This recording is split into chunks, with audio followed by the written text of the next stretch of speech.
Hello, everybody, and welcome back to the Just Talking podcast. No, your sound is not broken. It is this is my equipment. I am in the middle of packing up my house. Well, I just finished packing up, actually. It's been kind of crazy, so thank you for bearing with me. Completely why there have not been a podcast the past 2 weeks is Easter, and I was packing and in the middle of moving, and I move up to Logan May 8th. I'm super pumped, but that's whatever. We're here to talk on the podcast today because there hasn't been a podcast in a while, and I don't have my mic, so this setup is just gonna have to do. And today, like every day, I don't know if you have a Twitter, but I have a Twitter, and it's shit. Twitter is one of the one places on earth that I can get so riled up, and lately it's any just time I glance at Twitter. The past thing that's gotten me super riled up was when Endgame and Game of Thrones came out. That was the first time in a long time where I got super pissed because everyone was spoiling Game of Thrones, and I fucking care about Game of Thrones, so I was really annoyed on how there are so many spoilers about Game of Thrones, yet some dude got beat the shit out of him for spoiling Avengers, and I'm like, okay, sick. So I thought that since I always have just this visceral reaction to freaking Twitter, I would scroll through Twitter, just my normal feed, as well as the what's happening for you. Just read the headlines or read the tweet and then give you my reaction to it. I will probably, if it's a tweet, I'm gonna grab a screenshot of it and I'll throw it up on the screen just so you can see it. I'm not sure. Maybe I'll put who it's by, but I haven't decided yet, just due to the fact of privacy. So I'm opening up Twitter, and let's start with literally just what I get on my normal feed. And honestly, I would not ask anybody to ever follow my Twitter. It's I definitely use Twitter very selfishly, whereas other social media platforms, it's really fun to think through social media because it's all a marketing technique. So when you put out plans and you play the algorithms and stuff, it's really fun to just see what happens. But Twitter is the one place where I shit post, I say super opinionated things. I'm not saying I'm being racist or hateful or anything, but I can get super aggressive about my opinions on dumb stuff like anti-vaxxers and shit, but that stuff boils my blood. So let's see if we can run any of that. And normally, depending on what I tweet, because I tweet 1,000 tweets a day. I have, as I said, I would not follow it. It's just spewing garbage. But as I said, I would just comment on stuff that I hear. And so normally you can tell what I've been reading that morning, or a lot of it is in the morning, depending on what I just aggressively tweeted about.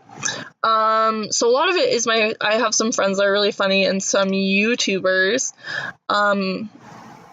Let's see. Oh my gosh. Okay, here, my first controversial tweet that I am seeing is from James Charles. And I have had a lot of things to say about James Charles lately. The last Twitter thing that I saw about him was him putting out his ticket prices, and I tweeted about it. I'm fucking pissed. I think he valued his time and how much he's worth way too much, and was completely trying to take advantage of the young audience's parents. I'm not saying that he shouldn't have a VIP ticket that's $100. I'm talking about the $500 ticket.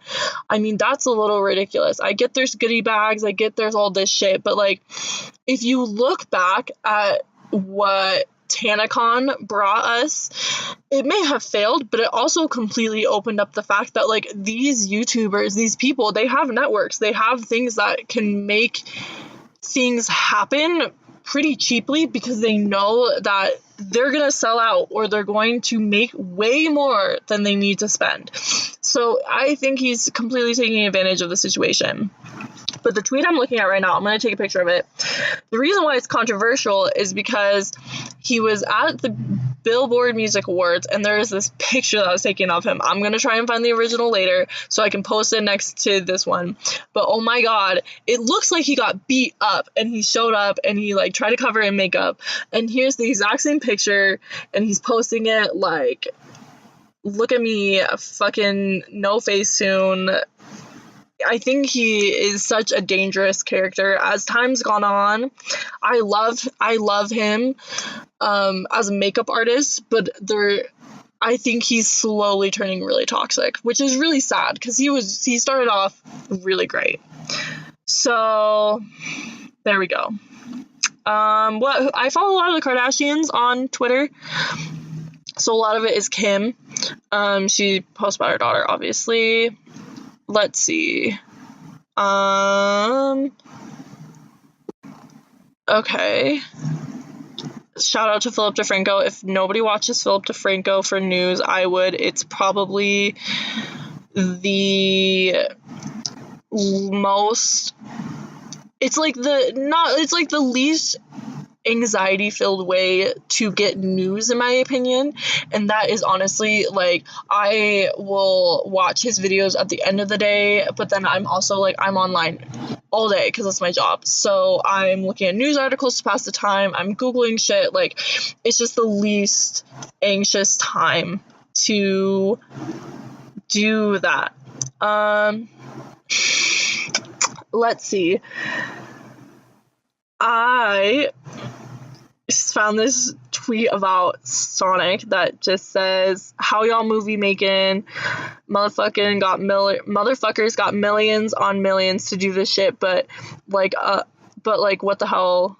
I can't even read this because of all the abbreviations. So, but it's basically just saying that the new Sonic movie looks like shit, and I literally could not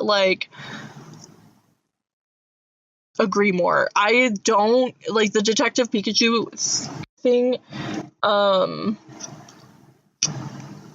I thought that was genius, but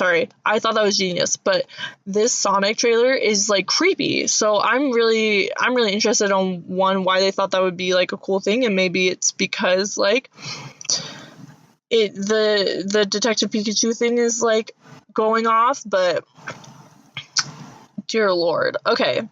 So far, I can't really find anything that controversial, and I mean, what the hell? Oh, here's something. I don't know if I do follow Kathy Griffin on Twitter, and she posted something about a frat that was getting shut down because they were bragging about a rape addict, which is disgusting. And she was basically just applauding how college students, people stepped in and they shut it down. And I actually have been seeing, Philip DeFranco did a small video on it, and then I started looking into this, and frats absolutely fucking terrify me. I think that they're a really smart organization to have, but it's definitely not. If parents think that if their kid's in a frat and they're just, I was looking at these stories from some parents that, their kids have gone through intense hazing and stuff, and a lot of them were like, we knew that stuff like that happened, but it's college. And I'm like, this is intense. Some frats are most frats, in my opinion. I've been around a couple. I mean, it's not like I'm going to frat parties or anything, but I know frat guys. I've seen them before. They're just aggressive.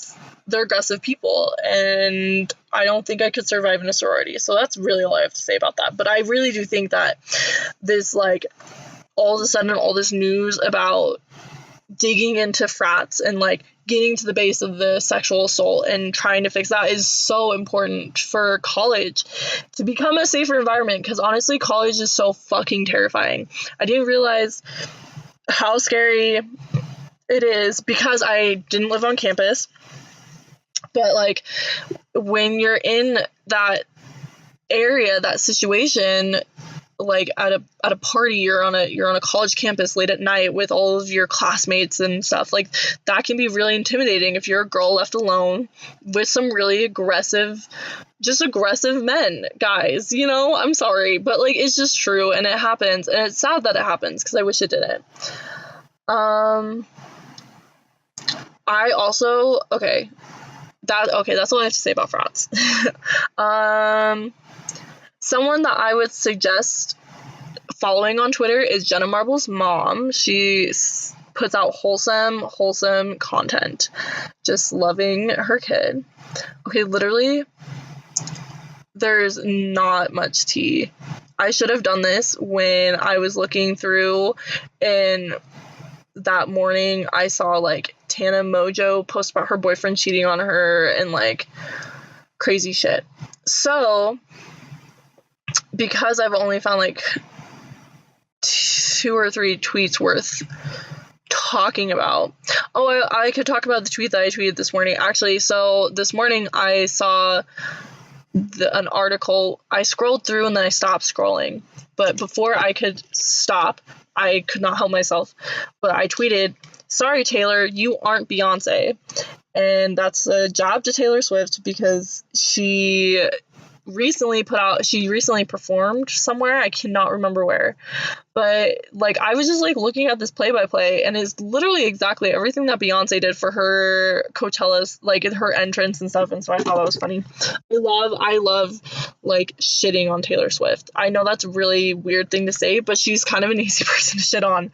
She's just really awkwardly white girl, and I think she kind of gives off a really awful message to young girls, I don't know, just because of her actions. But I also think she's in the category of where like Selena Gomez and all of those kind of, I just say one name, Selena Gomez just encompasses all of them, but I mean they fall under the genre of, they were really, really popular probably, 3 or 4 years ago, was like Taylor, Pandemonia, Selena Gomez was getting huge.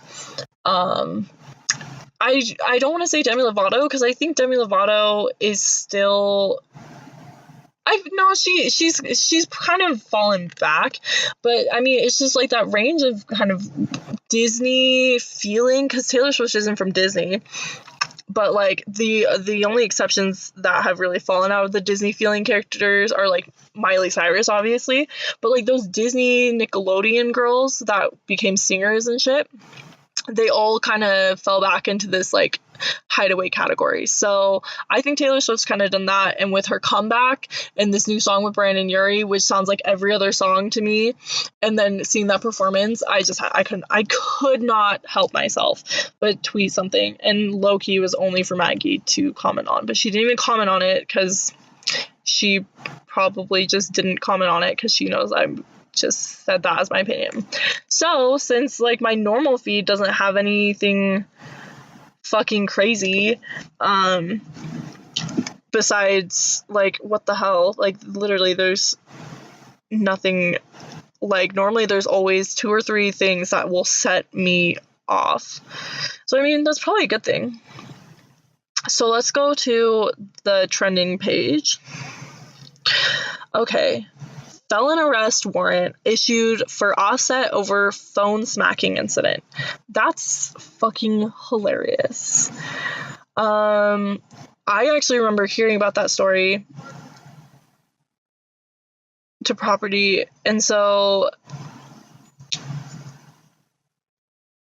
that's super okay. So he's getting felony charges because it was, a criminal damage of property. It was intentional. He fucked up the phone pretty good, but I think maybe getting arrested is a little much, but I completely can tell why,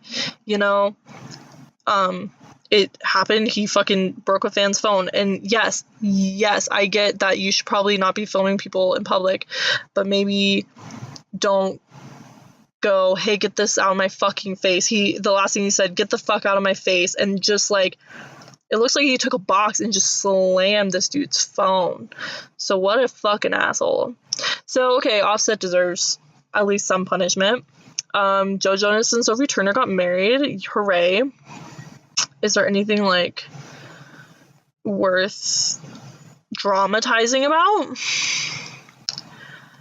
What the fudge? Cruise ship owned by the Church of Scientology quarantined over measles concerns. Ooh, okay, I'm literally just gonna comment on this title because that is the best dramatized thing I've ever actually fucking heard, because I love talking about Scientology because I don't know much about it, but it's really interesting to me. So people who are like, I know a little bit about it, I'm like, oh my god, Will Smith is a part of Scientology, what the fuck? But like, I'm not gonna go on a thing about Scientology. I'm gonna go on a thing about fucking measles because I hate anti-vaxxers. Oh my god, anti-vaccination and people, the anti-vaxxer movement, I thought was a joke, and I think it is the most irresponsible. Like, do you want to end the population? Like all those people who want anti-vaccinations, yes, fucking let them, because that's I'm just so upset because it's like kids. So I want to be like, let them do that, but you're affecting your child who gets no say in it. It's literally, you're the parent, you're responsible for taking them to the doctor to get vaccinated, to protect other children that can't get vaccinated. It's like these people just ask to want to have like the plague come back. Like, these eradicated diseases are coming back for no fucking reason because some Facebook mom decided to put this fear. It's like the fluoride in the water. Like, you know, it's fluoride. Just look it up. And if you don't want it, I don't even get it. It's a weird argument. I guess the fluoride was not a good argument to pin it against because people can choose if they want fluoride in their water or not, but I think there have been studies to show that it is healthier. I would have to look into that.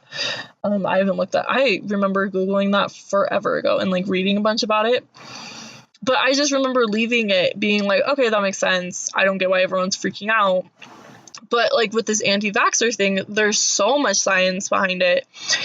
It's like, you don't even need science, you know? Just look back 10 fucking years and be like, wow, we didn't have measles back then. Sick. Maybe it's because everyone was vaccinated, you know? Like, just use your basic sense of, like, brain. Just use your brain and look back at time. And I can't stand these parents who are like, I took my daughter to get vaccinated and then this happened, or like this happened to me and the doctor had no idea, and so they just automatically are like, it's the vaccines. And it's like, okay, but what else are you doing in your daily life? What, like, just because, you know, one day you woke up with arthritis in your hand, don't just completely go, okay, because the doctor didn't think so, I'm pretty 100% sure that it's because I was vaccinated as a child, and so now because of that, I'm not going to vaccinate my child, and then they're going to get measles and fucking die. So I'm like, oh, I'm on a whole nother level of, it pisses me off because I just can't believe people could be so irresponsible. Moving on. Oh, today is the 500th anniversary of Leonardo da Vinci's death. I'm a big art history nerd, so that's actually pretty cool. He is the Renaissance genius. I will let you know. I don't have much to say about Leonardo da Vinci because I feel like everyone, he's an artist that, like, if you don't really know who he is, then, like, you probably, like, obviously just chose not to listen in school history or, like, any, because, yeah. So my stance on Leonardo da Vinci is probably like everyone else's, where he's fucking sick. Okay. This is really sad. The second one that comes up is remembering the victims of the UNCC shooting. It actually, like, breaks my heart that I feel like every time I go on Twitter, there's a new shooting. Someone has either had a mass shooting and 4 or 5 people have died, or someone tried to have a mass shooting and only, people got injured. But nevertheless, there is a shooting every day, and it's frightening. It's absolutely fucking frightening that this is the way that our world is functioning. And it's really hard to find a solution to this because there are 2 complete sides just fighting over it. And the people in the middle ground, which I feel like I definitely fall under, have this really hard choice of basically people want us to choose sides. You have, your super anti-gun, like no gun at all, we have to get rid of them. Everywhere in Australia, nobody there has a gun. Everywhere out of like America, they don't need weapons, that type of argument. But then we have, the gun enthusiasts, the ones that are like, this is a sport, it's for protection, this is like my American right, it's in, the Constitution. It literally says we have the right to bear arms, so why are you taking that away? And then I feel like the middle ground, which is where I stand, and I'll definitely let you know where I stand, is that like I definitely do think that there's a need for gun regulation. There's already gun regulation, but it just needs to be better.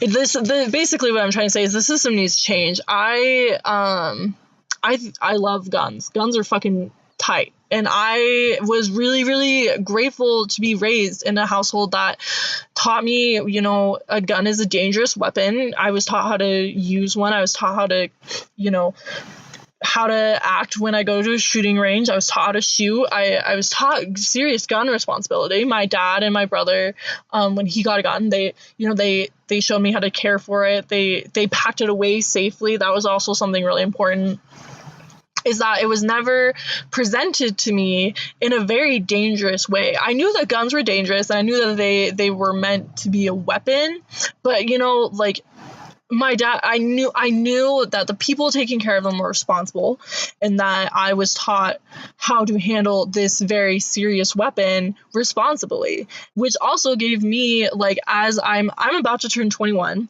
and it gives me a really great feeling to know that, like, if I wanted to, I would actually also probably take a class or even go to like a shooting range as well to get better, because I want to be a better shot. But like I would responsibly be able to care for a gun, and I wouldn't be scared of it, because I know a lot of people are just scared of them because they're scary. And I don't blame you. They're absolutely terrifying items. And so I get where, obviously what I'm trying to say is I get where both sides are coming from, where I think guns are, I'm kind of on the enthusiast side, where I'm like, I get it. We have the right to bear arms. I want to be able to protect myself. I'm a single female, and I'm about to, I'm about to move farther away from home. I'm not saying I'm about to go buy a gun or anything, but I'm saying, in the future, if I do end up living on my own for a while, I definitely will, get a concealed carry license and end up probably getting a gun. But until then, I don't really feel a need to have one because I'm pretty safe. But until then, I'll still go to shooting ranges. I want to rent guns. I love going shooting with my brother and my dad, and like that's such a fun family activity. But I was taught really responsible. So it's a hard argument, but it hurts. It hurts to wake up every morning and each Twitter head title or within the trending page, I see, here are the victims from last night's shooting, or here are the victims from last hour's shooting. There's never a break. And that fucking sucks. And that is where I'm going to end the podcast on fucking guns.